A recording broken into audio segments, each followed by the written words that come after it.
हजुरहरूले दिउँसोको खाजा के खानुभयो र कसो खानुभयो है?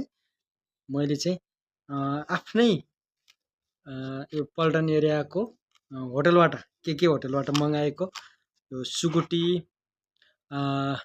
राँगाको सुकुटी र चाउमिन लगायत आफ्नै करसाबारीमा फलेको केरा खाएर हेर्छु। हजुरहरूले के खानुभयो? गुड, मिठो छ।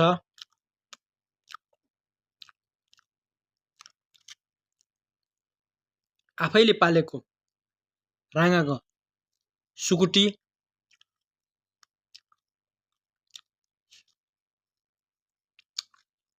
आज धेरै चिसो भएको कारणले चाहिँ मैले उयो खाइरहेको छु। आफ्नै करसाबारीमा फलेको कराईको अचार